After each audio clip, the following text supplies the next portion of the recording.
இன்னைக்கு டெல்லி பக்கத்தில் தொழிலாளர்களுடைய பிரச்சனை இந்தியா முழுவதும் இருக்கு. நீ குறிப்பா டெல்லி பக்கத்தில் மதர்சன், நொய்டாவில் உள்ள மதர்சன் நிறுவனத்தில் அதிகப்படியான வேலை, 12 மணி நேரம் வேலை வாங்குறாங்க. 10 வருஷம் 15 வருஷம் வேலை செய்யறவங்களுக்கு 10,000 ரூபாயிலிருந்து 12,000 ரூபாய் தான் சம்பளம். விலைவாசி உயர்வு அவங்களால தாக்கு பிடிக்க முடியல. ஓவர் டயத்துக்கு டபுள் வேஜ் கேட்கறாங்க, தர முடியாதுன்றாங்க. இந்த சூழல்ல நொய்டாவில இருந்து அனைத்து தொழிற்சாலை தொழிலாளர்களும் ஒன்று சேர்ந்து நிரந்தரமற்ற தொழிலாளர்கள் தங்களுடைய கூலிக்காக, தங்களுடைய பணி நிரந்தரத்துக்காக, இஎஸ்ஐ பிஎஃப் உரிமைக்காக இன்னைக்கு பெரிய அளவில் வந்து போராட்டம் பண்ணிக்கிட்டு இருக்காங்க. அந்த போராட்டம் பண்ணிக்கிட்டு இருக்க தொழிலாளிகளை இந்த நாட்டு அந்த மாநில முதலமைச்சர் யோகி ஆதித்யநாத் என்ன சொல்றாருன்னா, இவங்கெல்லாம் நக்சலைட்டுங்க அப்படின்றாங்க. அப்போ நம்ம உரிமையை கேட்க ஆரம்பிச்சோம்னா நம்ம நக்சலைட்டும்பாங்க. அந்த மாநில அமைச்சர் என்ன சொல்றாருன்னா, இவங்களுக்கு பாகிஸ்தானோட தொடர்பு இருக்கு அப்படின்றாரு. ஆனா பெரும்பாலான தொழிலாளர்கள் இந்துக்கள் தான். அவங்கெல்லாம் அங்க ஆட்சி செய்யறது பிஜேபி, இந்துக்களுக்கான கட்சி அப்படின்னு சொல்றாங்க. நாங்க தான் இந்துக்களை பாதுகாக்கிறோன்றாங்க. அவங்க தான் சொல்றாங்க இந்த தொழிலாளர்கள் பாகிஸ்தானோட சதி அப்படின்றாங்க. போலீஸும் என்ன சொல்றா சதின்றது. அப்படியே ஒரு 4-5 வருஷத்துக்கு முன்னாடி போனீங்க அப்படின்னு சொன்னா இந்த நாட்டோட பிரதமர் விவசாயிகளை பார்த்து இவங்கெல்லாம் தேச விரோதிகள் நாங்க. அப்போ உழைக்கும் மக்கள் வியாபாரம், அது விவசாயியா இருந்தாலும் சரி, தொழிலாளர் இருந்தாலும் சரி, அல்லது சிறு வணிகர்களாக இருந்தாலும் சரி, நீங்க உரிமைகளை கேட்டு போராடினீங்க அப்படின்னு சொன்னா உங்களை தேச விரோதிம்பாங்க, உங்களை நக்சலைட்டும்பாங்க, உங்களை வந்து பாகிஸ்தானுடைய சதியில நீங்க வந்து ஈடுபடுறீங்கம்பாங்க, உங்களுக்கு வெளிநாட்டுல இருந்து நிதி வருது அதனாலதான் நீங்க போராடுறேன்பாங்க. எவ்வளவு பெரிய அபாண்டமான பழிச்சொல்லையும் நம்ம மேல வந்து தூக்கி போடுவாங்க. அப்போ இந்துக்களுக்கு பாதுகாப்பா இருக்கக்கூடிய அந்த பிஜேபி கவர்மெண்ட் தான் இந்துக்கள், பெரும்பான்மை இந்துக்களுக்கு விரோதமாக வந்து செயல்பட்டுக்கிட்டு இருக்கு. அப்ப அந்த வகையில இந்த பகுதியில மக்கள் மாமன்றம் அப்படிங்கிறத நம்ம உருவாக்கி இருக்கோம். அப்படின்னா நம்ம இடது தொழிற்சங்க மையத்துக்கு ஒரு அலுவலகம் கட்டலாம்னு சொல்லி ஒரு திட்டத்தை முன்வைக்கிற போது தோழர் எஸ்கே இல்ல, நம்ம வந்து நமக்கு மட்டும்தான் அலுவலகம் இல்லைல்ல, கிடையாது, பெரும்பான்மை தொழிலாளர்களுக்கு கூடுவதற்கு ஒரு இடம் இல்லை. ஆகையினால எந்த தொழிற்சங்கமாக இருந்தாலும் சரி, எந்த தொழிற்சாலை தொழிலாளியாக இருந்தாலும் சரி, அது நிரந்தர தொழிலாளியாக இருந்தாலும் சரி, நிரந்தரமற்ற பயிற்சி ஒப்பந்த தொழிலாளியாக இருந்தாலும் சரி, அவர்கள் அனைவரும் கூடி பேசுவதற்காக ஒரு மாமன்றம் ஒன்று உருவாக்கலாம் அப்படின்னு சொல்லி மார்ச் 8 அது திறப்பு விழா நடத்தி நம்ம உழைப்பே உலகாள வேண்டும், ஒவ்வொருவரும் அனைவருக்குமாக, அனைவரும் ஒவ்வொருவருக்குமாக செயல்பட வேண்டும் என்ற அந்த கோட்பாட்டின் அடிப்படையில் நம்மை வழிநடத்தி கொண்டிருக்கக்கூடிய தோழர் எஸ்கே அவர்களை பேசுமாறு கேட்டுக்கொள்கிறேன்.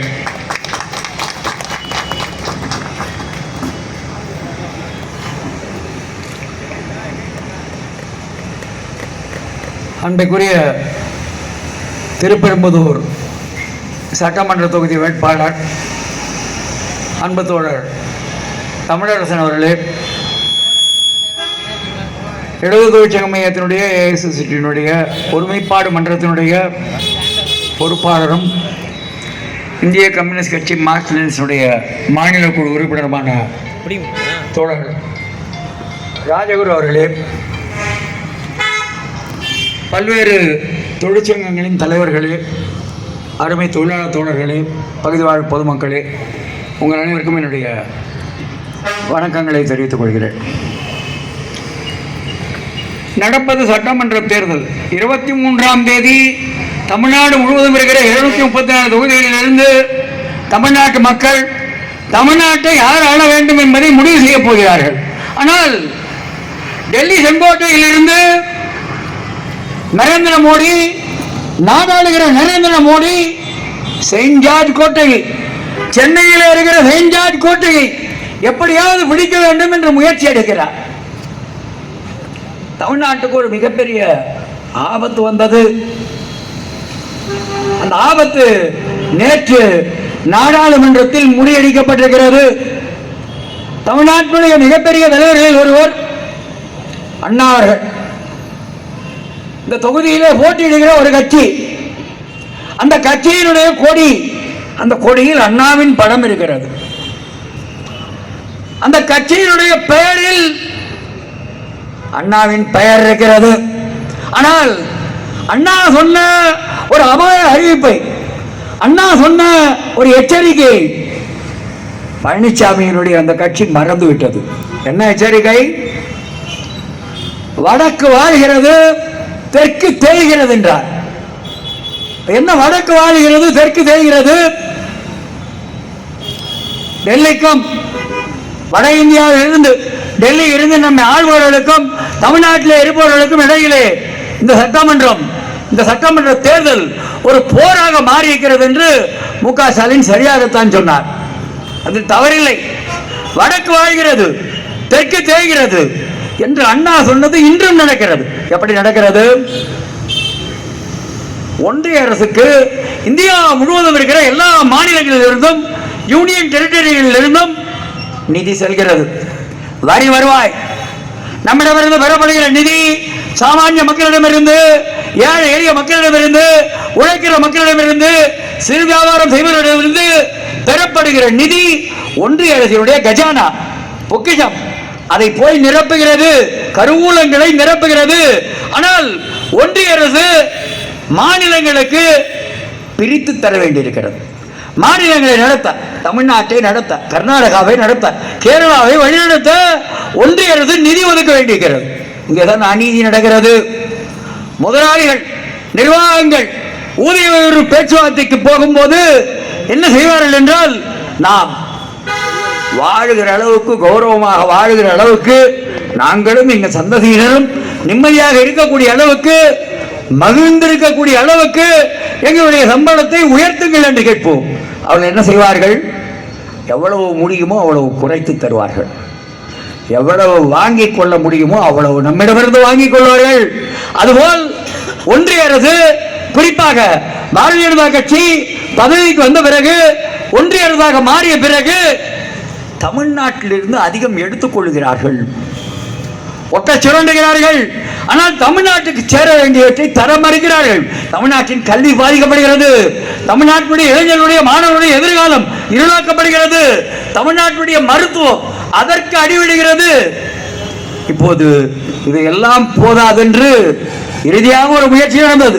வங்கக்கடல், அந்த வங்கக்கடலின் இரு மூலைகளில் மேற்கொண்டம் இருக்கிறது, தமிழ்நாடு இருக்கிறது. இந்த இரண்டு மாநிலங்களிலும் எவ்வளவுதான் முயன்றாலும் பாரதிய ஜனதா கட்சியால் வெற்றி பெற முடியவில்லை. அங்கே மம்தா தடுத்து நிறுத்தி இருக்கிறார். இங்கே மு.க. ஸ்டாலின், வேறு வேறு இயக்கங்கள் 1967 திராவிட இயக்கங்கள் தான் தமிழ்நாட்டை ஆண்டு கொண்டிருக்கிறார்கள். அவ்வளவு சுலபமாக நுழைய முடியவில்லை. ஆகவே என்ன செய்கிறார்கள்? வேட்டி கட்டிய தமிழர்கள் 39 எம்பிக்கள் தமிழ்நாட்டிலிருந்து செல்வதால் அங்கே ஒன்றிய அரசிலே பதவி வைக்க முடிந்தது. ஐக்கிய முன்னணி அரசாங்கங்களுடைய காலத்தில் இருந்து தமிழ்நாட்டில் இருப்பவர்களுக்கு முக்கியமான பதவிகள் கிடைத்தது. ஒன்றிய அரசாங்கத்தில் நமக்கு ஒரு இடம் இருந்தது. அப்படி என்றால் அதிகாரத்தில் பங்கு, டாக்ஸ் கட்டுகிறோம், ரெப்ரசன்டேஷன் வேண்டும் என்கிறோம். வரி வருவாயில் தமிழ்நாடு பங்களிப்பு செலுத்துகிறது. நாங்கள் முன்னேறிய மாநிலம், எல்லா விதத்திலும் இந்திய அரசுக்கு, ஒன்றிய அரசுக்கு தாங்கி பிடிப்பவராக இருக்கிறோம். எங்களுக்கு உரிய பங்கு வேண்டும் என்று கேட்கும்போது மறுக்கிறார்கள். இந்த மறுப்பது ஒரு கட்டத்திற்கு மேலே போய் அது தொகுதிகள் மறுசீரமைப்பு, டீலிமிட்டேஷன் என்று வரும்போது பீகாருக்கு அதிக தொகுதிகள், உத்தரப்பிரதேசத்துக்கு அதிக தொகுதிகள், ராஜஸ்தானுக்கு அதிக தொகுதிகள், ஆனால் தமிழ்நாட்டுக்கு தொகுதிகள் குறையும், ஆந்திராவுக்கு குறையும் என்ற ஒரு நிலை எடுத்தார்கள். இதுதான் வடக்கு வாழ்கிறது, தெற்கு தேய்கிறது. அண்ணா சொன்ன எச்சரிக்கை. இது நடக்கும் போது பழனிசாமி வேடிக்கை பார்க்கிறார். நல்ல வேளையாக அரசியலமைப்பு சட்ட திருத்தத்தின் மூலமாகத்தான் இந்த மாற்றத்தை கொண்டு வர முடியும் என்பதனால் நாடாளுமன்றத்தில் 3/2 பெரும்பான்மை இருக்க வேண்டும்.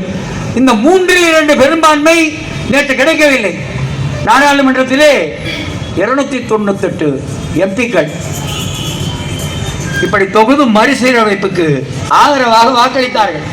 230 பேர் எதிராக வாக்களித்தார்கள். மோடி தோற்று போயிருக்கிறார். மோடியும் அமித்ஷாவுமாக சேர்ந்து பிரியங்கா நாடாளுமன்றத்திலே மோடியை பார்த்து நீங்கள் சாணக்கியர் என்று சொன்னவுடன், அப்படியே அமித்ஷாவை பார்த்து சொன்னவுடன் அமித்ஷாவுக்கு முகமெல்லாம் புன்னகையாக மாறியது என்கிறார்கள். சாணக்கியர் என்று பிரியங்கா சொல்லும் போது கேலியாகத்தான் சொன்னார். அப்படியானால் குடிமிகை, உச்சி குடிமிகை முடிந்து கொள்ளுகிற சாணக்கியன். அப்படியானால் ஆதிக்கம், மேலாதிக்கம், பார்ப்பனிய மேலாதிக்கம். அந்த பார்ப்பனிய மேலாதிக்கத்தை இந்தியாவின் மீது நிறுவுவதற்கு அந்த மௌரிய பேரரசு உருவாவதற்கு வழிகாட்டிய சாணக்கியன். அதுபோல் இப்போது இந்து ராஷ்டிராவை உருவாக்குவதற்கு நீ வந்திருக்கிறாய் சாணக்கியனாய் என்ற பொருளிலே அவர் சொன்னதற்கு பெருமைப்படுகிறார்கள். அவமானப்பட வேண்டிய ஒரு விஷயத்திற்கு, மக்களால் புறக்கணிக்கப்பட வேண்டிய ஒரு விஷயத்திற்கு பெருமிதம் அடைகிறார்கள். இப்படிப்பட்டவர்கள் இன்று நாடாளுமன்றத்தில் ஒரு பெரிய தோல்வியை சந்தித்திருக்கிறார்கள். அமித்ஷாவும் மோடியும் எங்கெல்லாம் போகிறார்களோ அங்கெல்லாம் தேர்தலிலே வியூகம் வகுப்பார்கள். அந்த வியூகத்தின் மூலமாக வெற்றி பெறுவார்கள். எல்லாம் வெற்றி வெற்றி வெற்றி என்றிருந்த நிலையில் மோடிக்கும் ஷாவுக்கும் ஒரு பெரிய அடி விழுந்திருக்கிறது. அந்த இரட்டையருக்கு அடி விழுந்திருக்கிறது. ஆனால் அவர்களை இயக்குகிற அம்பானிக்கும் அதானிக்கும் இன்னும் அடி விழவில்லை. ஆனால் மோடிக்கும் ஷாவுக்கும் பாரதிய ஜனதா கட்சிக்கும் அடி விழுகிறது என்றால் அது ஏதோ மாநில உரிமையை மறுப்பதால் மட்டுமல்ல, அவர்கள் அதற்கும் மேலே போகிறார்கள். என்ன செய்கிறார்கள்? இந்திய நாடு 1950 ஜனவரி 26 இந்திய மக்களாகிய நாம் நமக்கு ஒரு அரசியலமைப்பு சட்டத்தை தந்தோம். அந்த அரசியலமைப்பு சட்டத்தை டாக்டர் அம்பேத்கர் உருவாக்கினார். டாக்டர் அம்பேத்கர் உருவாக்கி அந்த அரசியலமைப்பு சட்டம் அடிப்படையாக ஒரு விஷயம் சொல்லுகிறது. அது என்ன சொல்லுகிறது என்றால், இந்தியாவினுடைய அடிமண் ஜனநாயக விரோதமானது என்கிறது. அப்படியானால் பிறப்பிலிருந்து இந்த குடியரசு உருவான நாளிலிருந்தே இந்தியா என்ற ஒரு நாடு வெள்ளையரிடமிருந்து சுதந்திரம் பெறுகிற அந்த நாளிலிருந்து அடிமண் ஜனநாயக விரோதமாக இருக்கிறது. ஜனநாயக விரோதம் என்றால் என்ன? ஜனங்க, மக்கள், இந்தியாவினுடைய சாமானிய மக்கள், உழைக்கிற மக்கள், அவர்களுக்கு ஒடுக்கப்பட்ட மக்கள், அவர்களுக்கு விரோதமானதாகவே இந்தியாவுடைய நாடாளுமன்ற ஜனநாயகம் இருக்கிறது என்று அன்றே அம்பேத்கர் எச்சரித்தார். ஜனநாயக உணர்வு வளர்த்தெடுக்கப்பட வேண்டும் என்றார். வளர்க்கப்பட வேண்டும் என்றார். அதற்கு அரசியலமைப்பு சட்ட அற உணர்வு, கான்ஸ்டிடியூஷனல் மொராலிட்டி மேலோங்க வேண்டும் என்றார். இந்த கான்ஸ்டிடியூஷனல் மொராலிட்டி மேலோங்குவது என்றால் என்ன? மெஜாரிட்டி ரூல் வேறு, மெஜாரிட்டேரியனிசம் வேறு என்று புரிய வேண்டும். ரெண்டும் கேட்கும் போது ஒன்று போல் தானே இருக்கிறது. அது என்ன மெஜாரிட்டி ரூல், அது என்ன மெஜாரிட்டேரியனிசம்? மெஜாரிட்டி ரூல் அது என்ன? மெஜாரிட்டி ரூல் என்றால் 734 எம்எல்ஏக்களை அனுப்புகிறோம். 118 பேரின் ஆதரவை யார் பெறுகிறாரோ அவர் போய் ஆளுநர் முன் சென்று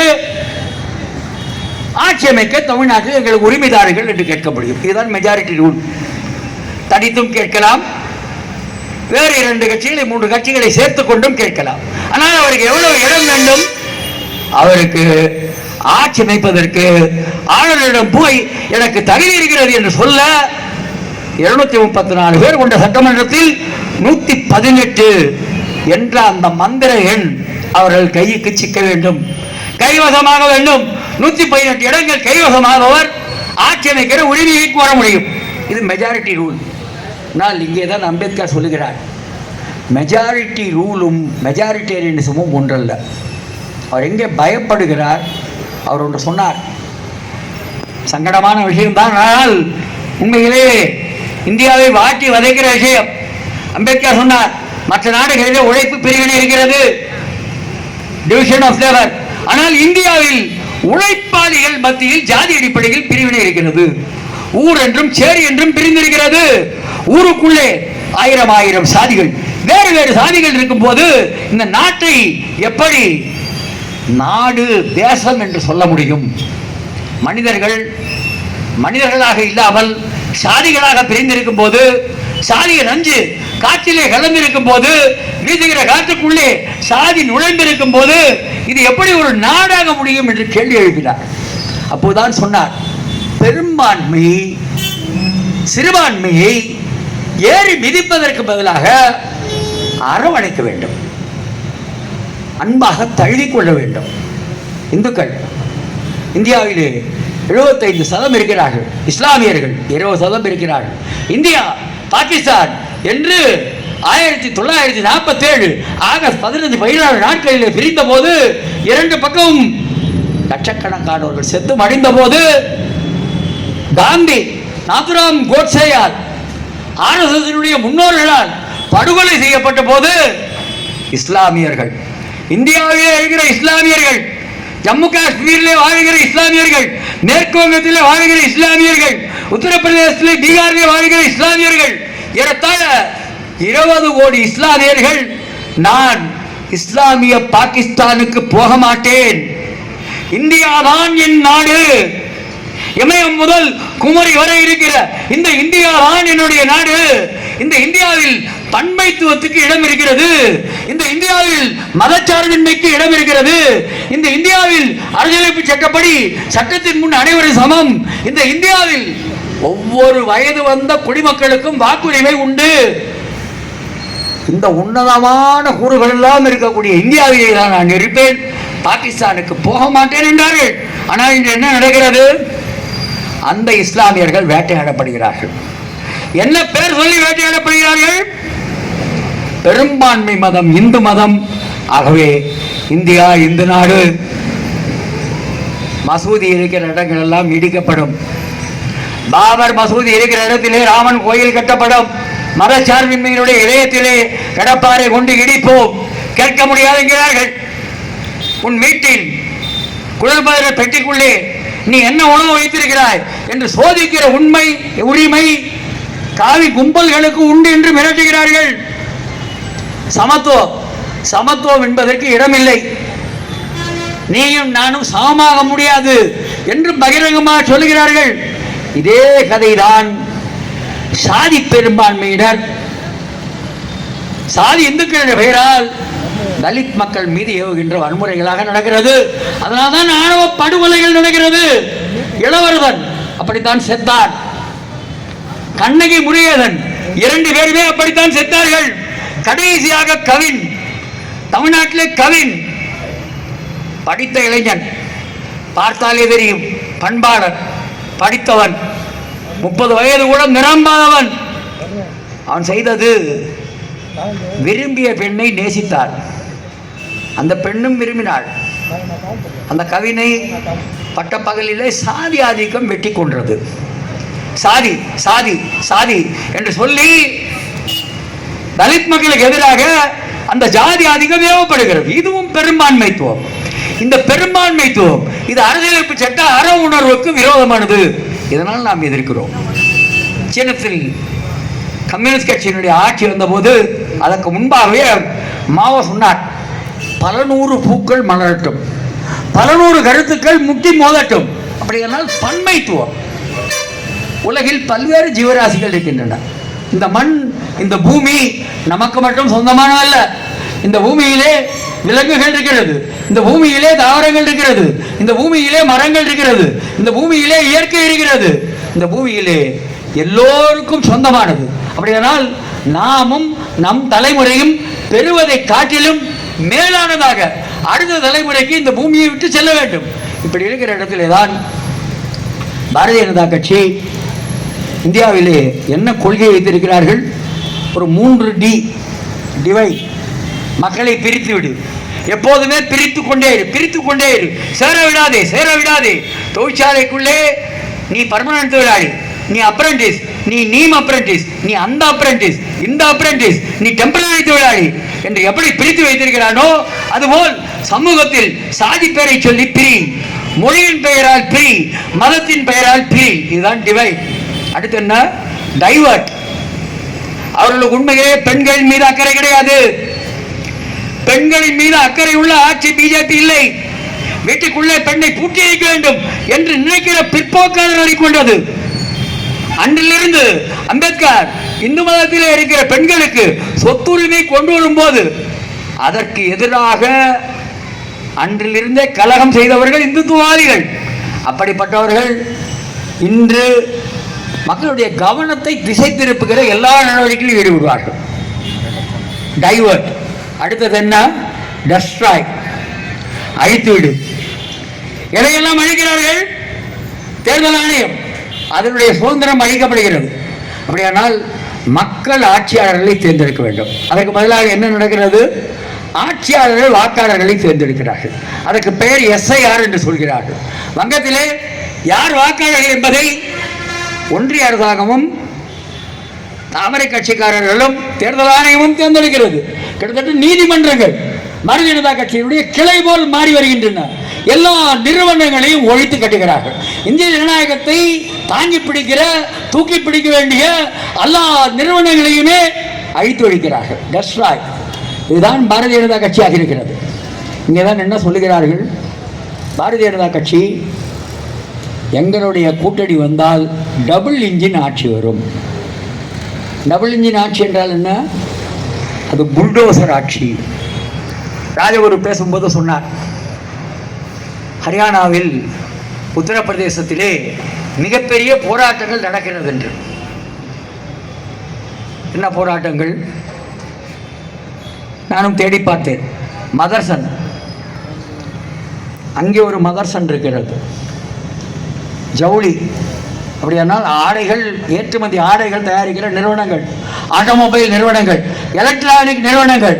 அப்படியே பீகாரில் இருந்து ராஜஸ்தானுக்கு போகிறது போராட்டம். பிப்ரவரி மாதம் ஆரம்பிக்கிறது, மார்ச்சில் நடக்கிறது, ஏப்ரலில் நடக்கிறது. அப்படியே தொழிலாளிகள் அவர்களாக வீடியோ எடுத்து போடுகிறார்கள். 50,000, 1,00,000 என்று காண்போருடைய எண்ணிக்கை மாறுகிறது. யாரோ தேர்ந்து தெளிந்தவர்கள், சோஷியல் மீடியாவில் சொல்லப்படுகிற இன்ஃப்ளூயன்சர்கள், அவர்கள் போடுகிற வீடியோ அல்ல. போராட்டத்தில் ஈடுபடுகிற தொழிலாளர்கள் ஆணும் பெண்ணுமாய் அவர்கள் போடுகிற வீடியோக்கள் அப்படியே பார்க்கிறார்கள். என்ன நடக்கிறது உங்களுக்கு தெரியும். ஸ்ரீபெரும்புதூரிலே ஒரு ராஜேஷன் வீட்டிலிருந்து தான் வந்தேன்.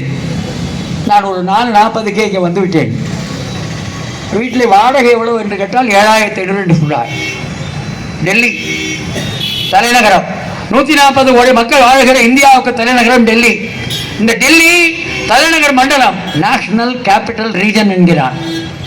அங்கே ஃபரிதாபாத் இருக்கிறது, அங்கே மனேசார் இருக்கிறது, அங்கே கசியாபாத் இருக்கிறது, அங்கே நோய்டா இருக்கிறது. லட்சக்கணக்கானவர்கள் பணியாற்றுகிறார்கள். அங்கேதான் மாருதி இருக்கிறது, அங்கேதான் ஹோண்டா இருக்கிறது, அங்கேதான் வேறு வேறு ஆட்டோமொபைல் நிறுவனங்களும், வேறு வேறு எலக்ட்ரானிக் நிறுவனங்களும், வேறு வேறு ஜவுளி நிறுவனங்களும் இருக்கின்றன. ஆணும் பெண்ணுமாய் தொழிலாளர்கள் பணிபுரிகிறார்கள். 5% கூட நிரந்தர தொழிலாளி கிடையாது. கற்பனை பண்ண முடியாத, செய்ய முடியாத அநியாயம். 100 5 கூட நிரந்தர தொழிலாளி கிடையாது. அங்கே எல்லா இடங்களிலும் கிட்டத்தட்ட 10,000க்கும் குறைவாக சம்பளம். எனக்கு ஞாபகம் இருக்கிறது, மதசன் தொழிலாளி போராடும் போது 2019 போராடும் போது 10,000 என்றார்கள். இன்று அவமானம், வெட்கக்கேடு. டெல்லி தலைநகர் டெல்லி, நாங்கள் தான் G8 நாடுகளில் தலைவனாக கூட மோடி இருந்தார் என்றெல்லாம் சொல்லப்படும். G8 என்றால் கிரேட் 8, அதன் தலைவனாக மோடி இருந்தார் என்று சொல்கிறார்கள். ஆனால் சம்பளம் என்னவென்றால், இப்போது ஒரு மிகப்பெரிய போராட்டம் நடந்து 350 பேர் சிறை வைக்கப்பட்டு, கண்ணீர் புகை குண்டுகள் வீசப்பட்டு, தலைவர்கள் எல்லாம் வீட்டுக்காவலில் வைக்கப்பட்ட ஒரு போராட்டம். அந்த போராட்டத்துக்கு பிறகு ஹரியானா அரசாங்கம் 1/4/2026 ஒரு சம்பளம் அறிவித்திருக்கிறார். உத்தரப்பிரதேச அரசாங்கம் ஒரு சம்பள உயர்வு அறிவித்திருக்கிறார். உத்தரப்பிரதேசத்தில் 21% உயர்த்திய பிறகு நாள் கூலி 435. நாள் கூலி 435 என்றால் மாத சம்பளம் 11,313. எங்கே? டபுள் இன்ஜின் ஆட்சி. உத்தரப்பிரதேசத்தில் டபுள் இன்ஜின் எது? டெல்லியில் மோடி. உத்தரப்பிரதேசத்தில் யார்? யோகி ஆதித்யநாத். ஹரியானா டபுள் இன்ஜின், டெல்லியில் மோடி. ஹரியானாவில் யார்? பிஜேபியின் சைனி. இவர்கள் ஆளுகிறார்கள். இந்த உத்தரப்பிரதேசத்தில் தொழிலாளிக்கு, அன்ஸ்கில்டு தொழிலாளிக்கு 11,313, செமி ஸ்கில் தொழிலாளிக்கு 12,445, திறன் வாய்ந்த தொழிலாளிக்கு 13,940.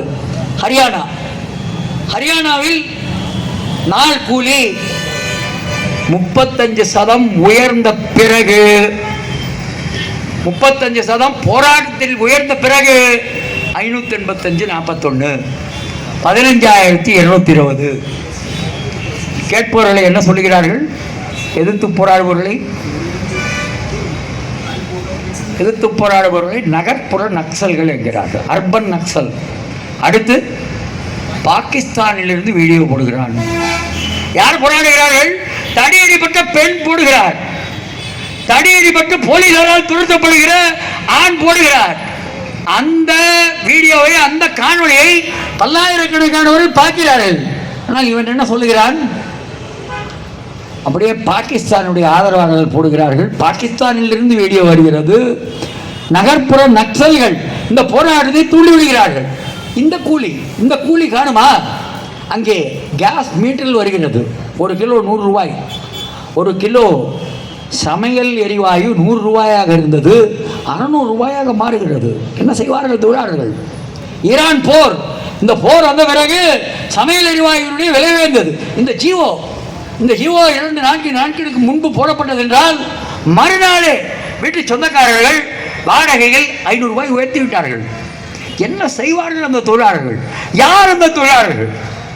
இந்தி பேசுகிற மாநிலங்களிலிருந்து வந்தவர்கள், மைக்ரண்ட் லேபர். பீகாரிலிருந்து, உத்தரப்பிரதேசிலிருந்து, ராஜஸ்தானிலிருந்து, நோய்டாவுக்கும் மனேதருக்கும் கசியாபாதுக்கும் வந்தவர்கள். என்ன நினைக்கிறார்கள்? இங்கே ஸ்ரீபெரும்புதூரிலே நடக்கிற அநியாயம்தான். நான் வழக்கமாக ஒரு உதாரணத்தை சொல்லுவேன்.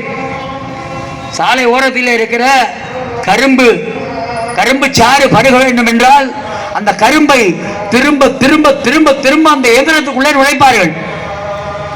ஒவ்வொரு முறையும் நுழைக்கும் போது அது பிழியும் போது அந்த டம்ளரில் சாறு ஏறிக்கொண்டே இருக்கும். அந்த கரும்பிலிருந்து சாறு எடுக்கப்படும். கடைசியில் அந்த கரும்பு என்னாகும்? சக்கையாக வீசி எறியப்படும். இந்த ஸ்ரீபெரும்புதூரில் குண்டாய் தொழிற்சாலையில் கான்ட்ராக்ட் தொழிலாளியாக வந்து கான்ட்ராக்ட் தொழிலாளியாகவே ரிட்டையர் ஆவது நடக்கிறது. பணி நிரந்தரம் கிட்டத்தட்ட முடிந்து போன கதை. தமிழ்நாட்டில் திருவொற்றியூரில், எண்ணூரில், ஸ்ரீபெரும்புதூரில் பணி நிரந்தரம் என்பது எட்டாக்கனியாக மாறிவிட்டது. அப்படி ஒன்று இல்லை. எட்டாக்கனி என்ற வார்த்தை தவறு. பணி நிரந்தரம் என்ற ஒன்றே இல்லை. இதுதான் இந்தியா முழுவதும் நிலைமையாக மாறிக்கொண்டிருக்கிறது. இந்த நேரத்திலே தான் இந்த தேர்தல் வருகிறது. இந்த தேர்தல் வரும்போது நான் மிக முக்கியமாக ஒரு செய்தியை சொல்ல வேண்டும் என்று நினைக்கிறேன். எப்படி மக்களை அணுகுகிறார்கள்? நாம் தொழிலாளர்கள், தமிழ்நாடு முழுவதும் இருக்கிற மக்கள் வறுமை வருகிறது என்றால், துன்பம் வருகிறது என்றால் தற்கொலை செய்து கொள்வதில்லை.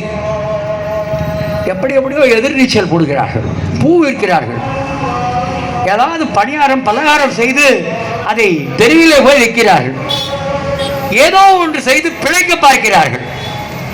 நம்மை உழைத்து பிழைப்பவர்களை எப்படி சொல்லுகிறார்கள்? மு.க. ஸ்டாலின் சொல்லுகிறார். என்ன சொல்லுகிறார்? தமிழ்நாடு முழுவதும் இருக்கிற பெண்கள் அப்படியே வீடுகளில் கூடி அவர்கள் கொடுக்கிற இந்த 8000 ரூபாய் கூப்பனுக்கு என்ன வாங்குவது என்று விவாதித்துக் கொண்டிருக்கிறார்களாம். Group discussion. எதில் குரூப் டிஸ்கஷன்? 8000 ரூபாய் கூப்பன். அந்த 8000 ரூபாய் கூப்பனில் என்னென்ன வாங்குவது என்று பேசுகிறார்களாம். இதுதான் தொழிலாளர்களை பற்றிய பார்வை. அடுத்து வேற என்ன சொல்லுகிறார்? உரிமை தொகை. பெயர் என்ன? உரிமை தொகை. அந்த உரிமை தொகை என்ன ஆனது? கோடை காலத்திற்கு 2000 ரூபாய், ஜனவரிக்கு பிப்ரவரிக்கு மார்ச்சுக்கு 3000 ரூபாய், 2000 3000 கூட்டினால் 5000. தேர்தலுக்கு முன்பு வருகிறது. ஆனால் 22 கோடைக்காலம் வந்தது, 23 வந்தது, 24 வந்தது, 25 வந்தது. அந்த கோடை காலங்களுக்கு 2000 ரூபாய் கிடையாது. இந்த கோடை காலத்துக்கு மட்டும் 2000, 3000, 5000. அடுத்து வேறொன்று இளைஞர்கள் தெரிந்து கொள்ள வேண்டும். படித்த இளைஞர்கள், பட்டப்படிப்பு படித்தவர்கள், பட்டய படிப்பு படித்தவர்கள், ITI படித்தவர்கள், பலருக்கு வேலை இல்லை. மு.க. ஸ்டாலின் அவர்கள் விடியல் ஆட்சி என்று சொல்கிறார், திராவிட மாடல் ஆட்சி என்று சொல்கிறார். வேலையற்ற இளைஞர்களுக்கு வேலையில்லா காலப்படி 250 600 ரூபாய் மாதம் தருகிறார்கள். அதற்கு என்ன நிபந்தனை? குடும்ப வருமானம் ஆண்டில் 72,000 தாண்டக்கூடாது. அப்படியானால் மாத சம்பளம், மாத வருவாய் அந்த குடும்பத்திற்கு 6000 தாண்டக்கூடாது. 5 வருடங்கள் வேலை இல்லாமல் இருந்திருக்க வேண்டும். அப்படி இருந்தால் 250லிருந்து 600 தருவோம், 3 ஆண்டுகளுக்கு தருவோம். இது அவர். அடுத்து ஒருவர் பழனிசாமி, அவர் என்ன சொல்லுகிறார்? இப்போதே சொல்லுகிறார், அட்வான்ஸாக கூப்பன் கொடுத்து வண்டியில் ஏறுவதற்கு முன்பாக கட்சி போட்டு இடம் பிடிப்பார்கள், ரயிலில் இடம் பிடிப்பார்கள். இவர் அப்படியே சென்னையில் இருக்கிற செயின்ட் ஜார்ஜ் கோட்டையில் இடம் பிடிப்பதற்காக 10,000 ரூபாய் டோக்கன் விநியோகிக்கிறார்களாம். 10,000 ரூபாய் தருகிறேன். 10,000 ரூபாய் மாதம் அல்ல, 60 மாதங்களுக்கு ஒரு முறை, 60 மாதங்களுக்கு சேர்த்து 10,000. அது போக என்ன சொல்லுகிறார்? ஒரு குளிர்பதன பெட்டி தருகிறேன். இந்த 2ஐயும் உனக்கு கிடைக்கும் என்ற நம்பிக்கை எனக்கு வாக்களி. இதுதான் அவர்கள் சொல்லுகிறார்கள். எனக்கு மிக மிக கடினமாக இருந்தது. எண்ணற்ற இளைஞர்களுடைய பேராதரவை பெற்று வருகிற மரியாதைக்குரிய திரு சி. ஜோசப் விஜய், தமிழக வெற்றி கழகம், அவரும் ஒரு வேலையில்லா காலப்படி அறிவித்திருக்கிறார். அதுதான் எனக்கு மிகவும் வருத்தமாக இருந்தது. அப்படியே இளைஞர்கள் எல்லாம் கூட்டமாக அவருக்கு ஆதரவு தருகிறார்கள். தமிழ்நாட்டில் இருந்த கழகங்களுடைய ஆட்சி, அதனால் அனுபவித்த துன்பங்கள் காரணமாக, துயரங்கள் காரணமாக தலை சாய்வதற்கு ஒரு இடம் என்று நம்பி போகிறார்களே திரு விஜய், அவர் சொல்லுகிறார், 29 வயதில் டிகிரி முடித்தவர்களுக்கு மாதம் 4,000 தருகிறேன் வேலை இல்லாமல் இருந்தால். பட்டய படிப்பு படித்தவர்களுக்கு மாதம் 2,500 தருகிறேன். அதுக்கு என்ன தகுதி பெற வேண்டும்? 7 ஆண்டுகள் வேலை இல்லாமல் இருந்திருக்க வேண்டும். அப்படியானால் இவர் ஆட்சிக்கு வந்தவுடன் வேலை கிடைக்காது. அவர் ஆட்சியே முடிந்துவிடும். 7 ஆண்டுகள், 5 ஆண்டுகளுக்கு தான் காலம்.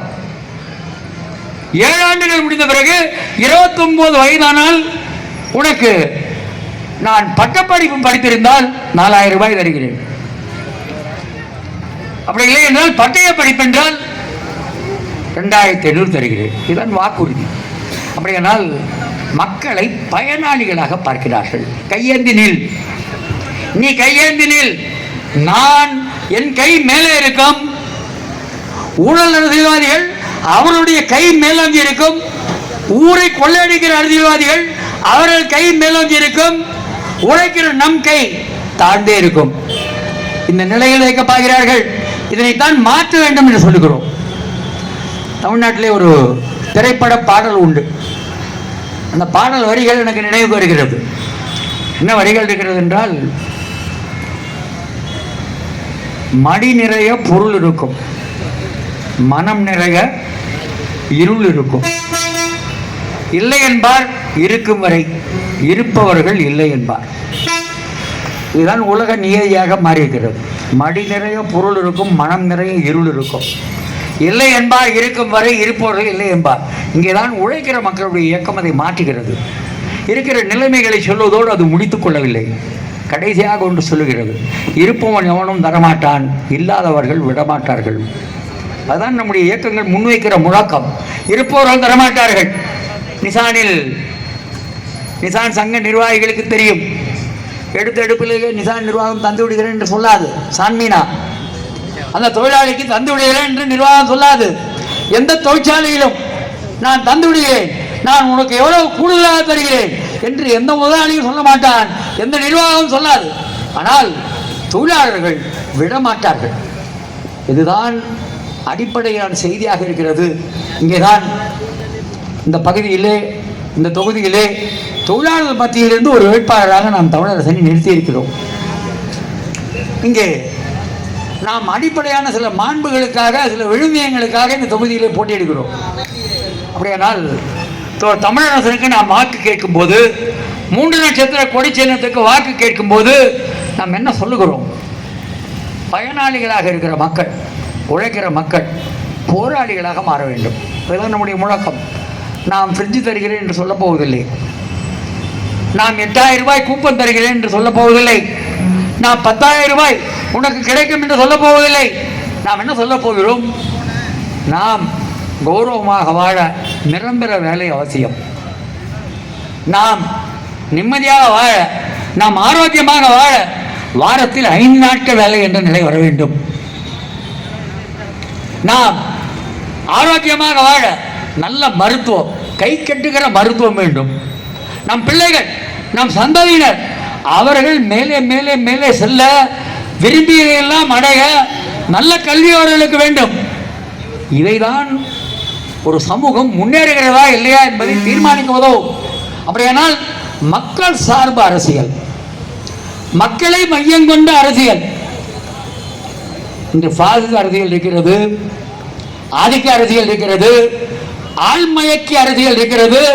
நான் அவற்றுக்கு மாற்றாக ஒரு மக்கள் சார்பு அரசியல், ஒரு மக்கள் போராட்ட அரசியல், அதனை பலப்படுத்த வேண்டும் என்று நினைக்கிறோம். அப்படியானால் இங்கேதான் ராஜகுரு பேசும்போது சொன்னார், இங்கே மக்கள் மாமன்றம் என்ற ஒரு அலுவலகத்தை நாம் பூந்தூரில் கட்டியிருக்கிறோம் என்றால் அது சிபிஎம்எல் கட்சிக்கு மட்டுமே பயன்படும், ஏஎஸ்எஸ்டிக்கு மட்டுமே பயன்படும், எல்டிஎஸ்சிக்கு மட்டுமே பயன்படும் என்று நாம் சொல்லவில்லை. மாறாக என்ன சொல்கிறோம், யாரெல்லாம் தொழிலாளியோ அவர்கள் எல்லோருமே இந்த கட்டடத்தை அவர்களுடைய அலுவலகமாக பயன்படுத்தலாம். அது மட்டுமல்லாமல் வேறொன்று சொல்லுகிறோம், ஆதிக்க கொலைகள் நடக்கிற தமிழ்நாட்டில் சாதி மறுப்பு திருமணம் செய்பவர்களுக்கு அந்த அலுவலகத்தின் கதவுகள் திறந்திருக்கும் என்று சொல்லுகிறோம்.